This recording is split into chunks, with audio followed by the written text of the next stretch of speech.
Okay so hello hello hello everyone.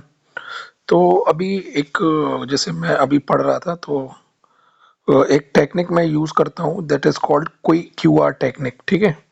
तो सुबह के 3 लगभग बजने वाले हैं।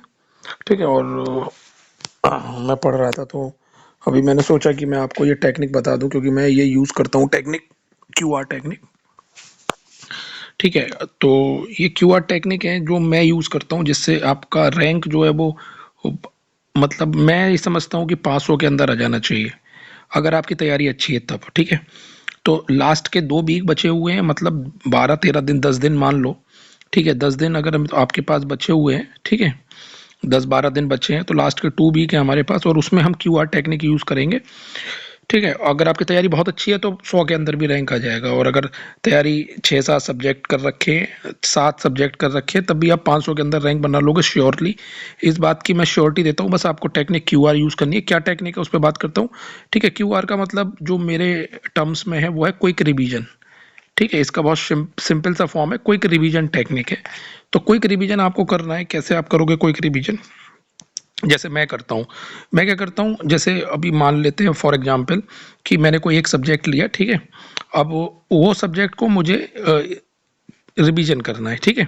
मैं पहले कंप्लीट कर चुका हूँ ऑलरेडी, मेरे 2 रिवीजन इसके हो चुके हैं, लेकिन फिर भी मुझे कॉन्फिडेंस नहीं आ रहा है उस सब्जेक्ट में, या 3 रिवीजन मेरे हो चुके हैं लेकिन मुझे कॉन्फिडेंस नहीं आ रहा है। तो मैं क्या करता हूँ, मैं उस सब्जेक्ट का अ, एक पेज लेकर उस सब्जेक्ट के पहले मैं जो टॉपिक लिखता हूँ कि भाई कौन से टॉपिक में मुझे कंफर्टेबल नहीं है, वो टॉपिक के नेम लिख लेता हूँ। ठीक है। एक पेज पर ये, और मुझे बस वही टॉपिक, जैसे मान लो उस सब्जेक्ट में 100 टॉपिक्स हैं, 100 टॉपिक्स में से मुझे 10 टॉपिक जो है वो मुझे समझ नहीं आए हैं। मतलब आते हैं लेकिन मुझे थोड़ा सा लगता है, डर लगता है, कभी कभी मुझे ऐसा लगता है कि यार नहीं मैं भूल जाता हूँ, या फिर मुझे ऐसा लगता है कि ये चीज़ मेरे को परेशान कर रही है। तो ऐसे 10 हैं या 20 टॉपिक जो भी हैं वो मैंने एक पेज पर उन टॉपिक के छोटे छोटे नाम लिख लिए। और मैं क्या करूँगा, उस सब्जेक्ट को उठाऊंगा और ये जो 20 टॉपिक्स मेरे पास हैं, मैं सिर्फ इन्हीं को रिवाइज करूंगा, सिर्फ इन्हीं को रिवाइज, और कुछ नहीं। ठीक है। सिर्फ मैं इन्हीं को रिवाइज करूंगा। इनसे रिलेटेड अगर मैं न्यूमेरिकल लगा सकता हूं तो मैं न्यूमेरिकल भी लगाऊंगा, लेकिन मैं इनको रिवाइज करूंगा। ठीक है। पहले तो मैं ये, तो ऐसे करके मैंने अपने सब्जेक्ट छांट लिए हैं। जैसे मान लो इलेक्ट्रॉनिक्स या इलेक्ट्रिकल, आप जो भी देने जा रहे हो, इंस्ट्रूमेंटेशन। ठीक है। आपके जितने भी सब्जेक्ट्स हैं, आप उन सब्जेक्ट्स के कुछ कुछ टॉपिक आपके बचे होंगे। ठीक है। जिनमें आपको कॉन्फिडेंस नहीं होगा, आपको वो टॉपिक अभी लिख लेने, इस टाइम आपको वही टॉपिक लिख के चलने हैं। ठीक है। वो टॉपिक आप लिखिए और उन टॉपिक को ही सिर्फ रिवाइज करिए। पूरा सब्जेक्ट रिवाइज करने की ज़रूरत नहीं है। आपको अपने ऊपर विश्वास रखना पड़ेगा, बिलीव करना पड़ेगा। सब्जेक्ट आता है। ठीक है। तो वो टॉपिक लिख लीजिए, आपको 10 मिनट लगेंगे लिखने में। देख के लिख लीजिए, अपना नोट्स खोलिए और देख के लिख लीजिए ये टॉपिक नहीं आते। ठीक है। या फिर इनमें कॉन्फिडेंस नहीं है, और फिर आप उनको रिवाइज करिए उन्हीं टॉपिक को। अब सवाल ये आता है, सर टॉपिक रिवाइज करने के बाद क्या हमको सवाल भी करने? हाँ, तो आप पी वाई क्यू लगा लीजिए। पी वाई क्यू नहीं हो तो आप डीपीपी लगा लीजिए, या उससे रिलेटेड कोई सवाल हो उनको ढूंढ के लगा लीजिए। ठीक है। तो आपको और थोड़ा बेनिफिट मिल जाएगा। तो ये टेक्निक क्यू आर मैं यूज़ करता हूँ हर सब्जेक्ट के लिए। तो कुछ ना कुछ एक टॉपिक, अब मेरा रिवीजन इतनी बार हो चुका है कि मुझे ज़्यादा टॉपिक नहीं मिलते, मुझे एक दो, जैसे एक सब्जेक्ट में कोई 3 टॉपिक मिल गए, या फिर बहुत से बहुत 4 टॉपिक मिल गए।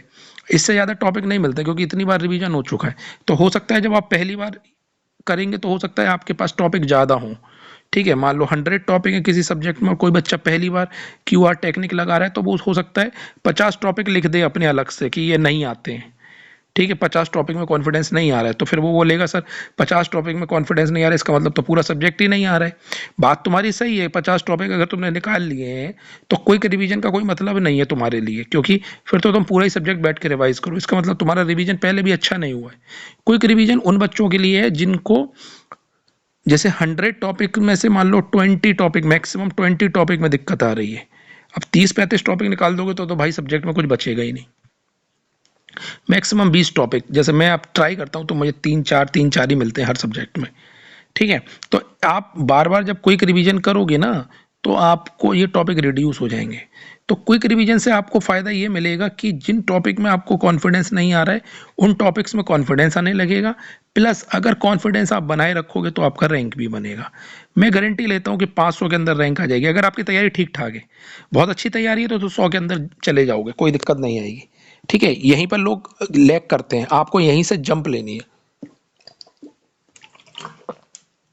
लेकिन मैं फिर बता दे रहा हूँ लास्ट में, ये कोई मैजिकल टेक्निक नहीं है। हो सकता है ये किसी की कुछ के लिए काम करे, कुछ के लिए काम ना करे, लेकिन अगर आपको इसको मैजिकल बनाना है, आपको चाहते हो कि ये क्यूआर टेक्निक आपके लिए मैजिकल प्रूफ हो जाए, तो आपको अपनी स्टडी की टाइमिंग बढ़ानी पड़ेगी, लगे रहना पड़ेगा, 10-10 घंटे इस समय लगे रहना पड़ेगा।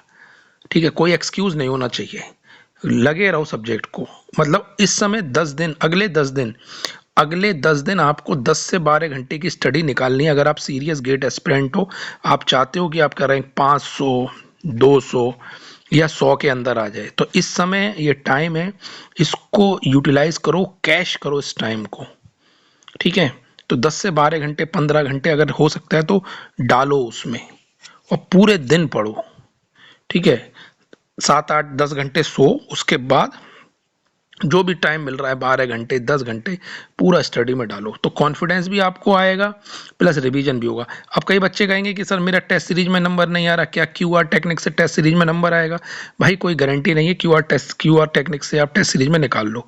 मैं टेस्ट सीरीज की बात नहीं कर रहा हूँ, टेस्ट सीरीज में नंबर कम आ रहा है, उस पर मैंने बहुत सारी चीज़ें बता रखी हैं, आप वो फॉलो करो। मैं बता रहा हूँ अगर आपको बिल्कुल ही कॉन्फिडेंस नहीं आ रहा है, तैयारी अच्छी है लेकिन कॉन्फिडेंस नहीं आ रहा है, लेकिन लग रहा है कि नहीं कर पाऊंगा, तो भाई उन बच्चों के लिए ये क्यूआर टेक्निक है। क्योंकि लास्ट में सबको लगता है, अगर मैं भी तैयारी कर रहा हूँ तो मुझे भी लगेगा यार नहीं आता है मुझे भी ऐसा फील होता है कि नहीं आता है मुझे भी ऐसा फील होता है कि लगता था लास्ट टाइम पर, लास्ट ईयर में, कि मुझे हो सकता है मैं पेपर गड़बड़ ना कर दूं, ये सब ख्याल आते हैं। लेकिन अगर आप क्यूआर टेक्निक यूज करोगे, जो डिफिकल्ट टॉपिक है आप उनको बार बार रिवाइज करोगे, ठीक है, तो आपका कॉन्फिडेंस बढ़ जाएगा, फिर आपको बिलीव होने लगेगा मैं कर लूंगा।